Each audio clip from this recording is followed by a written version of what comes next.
Hello and welcome to my channel, or welcome back, and Happy New Year.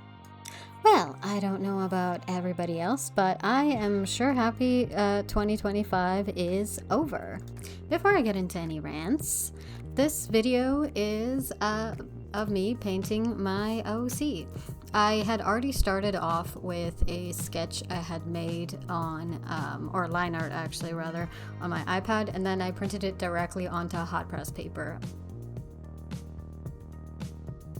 Ultimately, my goal for this was working with more gouache, basically. I've been way too precious with it. One of my paints in the paint tube is actually dried out, and it took me forever to extract as much as I possibly could, and there was quite a bit left, so it's pretty bad, and fun times. As I was working on this painting, I also had no idea why I was kind of very scared of gouache almost, even though I've used it a bunch of times. I actually did make a mini travel palette of gouache that I now am committed to constantly using instead of my watercolor travel palette anytime I'm doing little art meetups, just because it forces me to actually use the paints and get more experience with it, get more comfortable with it, because it's a medium I was at first treating way more like watercolor, constantly way more watering down. It's still a little bit hard to control with a water brush when I am traveling. I'm not using a regular brush, obviously, or in filling up a cup. It's just a lot of effort, and you never know if you're gonna by accident knock it over because you have so much little space. So yeah, it is still a little bit more watered down at first, and I do manage to get which is okay because you do the lean over fat method, so it gradually gets thicker. But yeah, I'm getting a lot more comfortable actually using gouache as opposed to before when I first bought it, maybe 3-4 years ago at this point. No wonder that one paint dried up in the tube. So the gouache paints I'm using is a mix of Holbein, Winsor & Newton, and I can't remember what the third one is, but it's just one paint tube of it anyway, or two, that I've probably mentioned in the past, but yeah. So now on to the ranting portion of 2025 and how I think so many of my video ideas got delayed and kind of wrecked. I actually intended to make a video of my first time ever tabling at a convention, but right after my PC decided to check out and was constantly crashing, I actually lost so much save time or stuff like that. I mean, thankfully Clip Studio I think recovered a couple of things, but it was starting to get exhausting. Even work stuff was getting wrecked, and it was just impossible to function. You know, when you're stressed about losing everything you just worked on because your PC is gonna potentially crash for no reason, and you know, it's so much troubleshooting for so many months. I was just so done with it, so I decided to replace my entire PC, all the parts. Yay for expensive RAM. I will say, funny enough, this PC cost me a little bit less than my initial build. I think at the time it was because motherboards were so much more expensive for some odd reason, and graphics card in particular I paid a lot more for, I believe.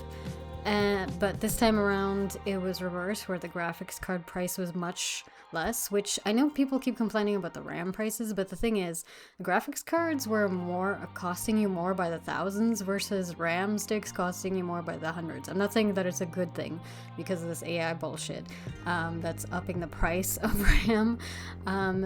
It's more of just at the end of it, it kind of balanced out. I still had some issues though that ended up really rocking the cost of my PC build in the end more than I expected it to. So there was unnecessary, unfortunate costs where I was just saving myself time over money kind of thing, because I thought, it's fine, I have a job. And then 2 weeks later, I get informed that they no longer need a designer at my work. Blah, blah, blah, some fun corpo excuses as to why. And I am left without a job. I think The worst part about it was that they decided to do this like right before the holidays. They even said, "Oh, sorry that it was right before the holidays, but it's because like, oh, before the end of the year or whatever," even though it's not actually the end of our fiscal year, but whatever, because work doesn't actually work that way. Some crappy excuses, but I'm like, okay, hey, whatever. I really don't know why you had to do it before the holidays, but it is what it is. What a wonderful way to end the year. The start of December, just kind of learning all that like 2 weeks before spending all that money on a new PC and everything. So yeah, that sucked quite a bit. That just naturally added to more delays and screwing up all of my video plans and scheduling, on top of all the PC drama I had. Like, I had to focus then on, updating resume and focusing more on that stuff, and also, putting together my portfolio, or like, well, more of updating it. I did have like an existing one hanging out there, but there was a little bit more drama to that as well. The portfolio site hosting that I have been on has always been pretty clunky for the past decade, but I kind of just stuck with it because it's like whatever. It was mostly just the corpo stuff applying for design. But then I happened to really need a portfolio for applying to an anime convention for Artist Alley. Literally a week later, before I was let go, and I was like, it's okay, I'll just add this, even though it's a little bit hard to hide. It's fine. It's not like I'm gonna need the corpo side of the portfolio for the next little while. So I really didn't expect 2025 to end off that bad. I mean, like, at the end of November was when the convention happened, and I actually had a great time. There was some stuff I would definitely change, and again, I was going to make a video about it, but I thought, okay, we're ending off on a pretty good note. And then the whole PC drama really kind of upset me and made me mad, just because like the previous PC didn't end up lasting as long as I thought it would, only about like 3 years. And of course, the job loss right in December was pretty wild. I mean, honestly, fuck that job. Everybody else around me was like saying the same thing just because of like the amount they were paying me. It's pretty sad that companies don't realize it's just like it is kind of very unappreciative to not even be paying somebody even close to the median for a long time. But I guess one appreciation I can have is still having my job during COVID, which kind of is the reason why I didn't move on for a long time. But to be honest, the biggest thing about this experience was I've been employed for 9 years at the same place, so it was quite a shock almost. Like, I wasn't even mad or sad. I was just kind of, it felt so weird to all of a sudden not have a job, which I'm sure others have experienced, just not having a job, so that really sucks, obviously. Ultimately, I think I got like super comfortable. You get in that super cozy comfort zone, and the idea or prospect of moving on to somewhere else is kind of scary also, because I feel like I have some serious imposter syndrome now going on thinking about doing another design job, although that's slowly started to dissipate as I've been reading Glassdoor reviews. Specifically, thank you to all designers leaving very detailed reviews, because it's just telling me that every place is about the same crap. Like, everybody is just as bad. As I was telling my best friend, you're either working for a circus or an insane asylum. Take your pick.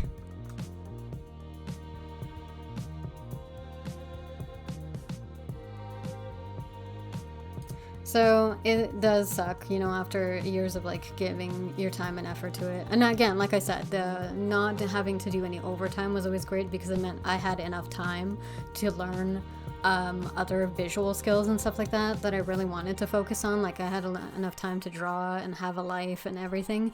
And even if they weren't paying me as much or whatever, blah, blah, blah. I think I did try to move on a couple of times. It's just one of those things where there wasn't a lot of job ads like right after, especially COVID. It's not when I started working there or anything like that, but I had different visions anyway before COVID, so a lot of stuff changed after that fact. But there was like nothing, and to be fair, even I remember looking like 2-3 years ago at job ads, and I was like, it's the same crap, same similar locations kind of thing, like same wage and everything. So 2-3 years ago when I was kind of looking, there wasn't really that much impressive stuff, and like anything with a higher pay was kind of like, oh yeah, completely out of whatever I did or my expertise. Like, I think it was like some kind of maybe director positions, or some kind of requirements that I just did not meet at all. This is just a very long-winded way of saying my schedule got completely wrecked in terms of video posting, so I think I can like maintain it again. I have all the videos planned that I'm gonna make and stuff like that, so there's a lot coming. I think I'll try to weave in more shorts. Funny enough, I actually did replace 2 of my long-form videos in the scheduling that I had planned out with shorts. And that was fun. I actually despise making shorts just because it's more practical to do it on the phone, but at the same time it's not practical because I have never found so far an app that feels good to do it on. Like the Asterion video I had just edited using the Instagram app, which is hilarious because they have a really good, robust little video editing section or whatever. And then I just realized, okay, I can download that video and I can still post it on YouTube. But the problem is you then have that Instagram watermark on there. And when I tried to do that for the other video I made, because it decided not to remove the music when I was downloading that other video, it kept the credits for the music. And I'm like, well, I can't use this now because it looks really weird. And I'm not even using that actual music on my YouTube one. Fun fact, Adobe Premiere Pro is free on the phone for some reason, and it works really well as well. That's a new fun thing that I learned, and I don't know why that is, but I'm not really sure what features you're locked out of, to be honest. Like, I just needed some basic editing, so it worked perfectly for me, and I think it just worked fine. It's kind of like the speed up and cutting up and assembling. Maybe, I can't remember if I added any text. I think I just added that on YouTube, possibly. And back to what's on screen. I already had all the colors planned out. I definitely wanted to make it bright. Like I said, this character is just kind of like more inspired by like the colors I use for the quote-unquote branding that of mine, of the pinks and blues. And so I kind of wanted to keep on theme with that. I do find I probably made some of the layers a little bit too watery, and I was still kind of deciding for the background. Like, I know I definitely wanted to have like a proper physical background of a art studio, because this character is supposed to be like artistic and stuff, but I wasn't entirely sure about it and what I was like doing with it. Even at this point, I was fairly kind of thinking there was something boring about it. Like, I really kind of liked the character and everything, and I think he was great, but everything else about it was eh. I also definitely watered down, I think, the paints again. Like, I do tend to work with gouache, just reactivating it, but you can still make it very opaque, even reactivating it. There isn't, like, too much issue with that. I know some people say that it's just never the same, but you can really kind of work it quite well, as long as you put in the effort of actually like, applying the pigment to your brush. But if you're impatient, it's still gonna remain a little bit. Water down, like here is where I'm adding the details of the hair, and that's like pretty opaque, like nice paint for the blue details. I think another thing that can also be discouraging of like one painting you're working on, like this one, is when you start another one and you kind of just hit with this really, really great drawing, and you're like, this feels so good, this feels so right, how am I painting this well? And then you kind of look back at a work in progress you're currently working on as well that you still haven't finished. Like, this one is my work in progress I was working on. I thought, this one's okay, it's okay. It's really hard to describe specifically what it is, but I think it was just, I really enjoyed the way I sketched out this other character, and I was like, okay, well, whatever. I still have to put effort in this one, kind of thing, and I was like, I'm not gonna give up on this painting. I still think it looks fine. It's just, I suppose this one, the problem is like the stylistic choice is what it is. The other one, I suppose, is slightly, maybe you could say, leaning towards realism with like, you know, more realistic size eyes. Well, this one is like, I suppose, leaning more towards like anime cartoon kind of thing, with larger eyes and stuff like that, which there's nothing wrong with. I think both actually work out. Like the finished thing, I really like the way everything turned out. I'm really happy, especially with his face, as I have mentioned in all of my videos every time. Could probably turn it into drinking game, like which video I'm not saying whether or not I liked the face or not of my character. And Of course, as you can see, like I brought out the pencil crayons, and when I'm working with gouache and stuff like that, especially like very poppy colors like this, I just find it's really nice to keep the line art specific colors instead of like doing black line art or anything intense. I didn't even want to do like ink line art because I thought that would maybe be too intense, and I just really wanted the shadows to also come through and to hold up the artwork as opposed to just line art. Also, looking now, me painting that paint stain, I realized I somehow probably shut off the layer where there was like an outline of the paint spilling from somewhere. Like there was supposed to be also that pink paint was supposed to be spilling down the drawers and stuff like that, but oopsie, I guess I forgot. I mean, ours will still be covered by mystery paint. That's still accurate, right? Has anybody ever experienced that where they're somehow covered in a color they didn't even use? That has actually happened to me, where I'm like, I didn't even touch this color. How did it get all over me? So I guess that's more accurate to me anyway, as this, it is my OC, so then there you go. Also, it always makes a huge difference when you add that little twinkle in the eye. And I know people have like mentioned that jelly roll doesn't really work for them. Here there are certain YouTubers, but for some reason mine works okay. So it's one of those things where it really depends on person to person, because I know people will be like, oh, which art supply, blah blah blah, which one is the best white paint, which one is the best blah blah blah. I've actually had more issues with my Posca pen working than the jelly roll. I don't know why that is. I'm pretty cursed with that. I think I had another Posca pen as well, and it just never, it would like, it's like it was watered down or something. Every like paint pen I would ever get, like the white one, it would just not be opaque as you need. And the one thing that I really, really want is super opaque white paint, okay, in pen form, that you can add the like little effects or just certain details like that.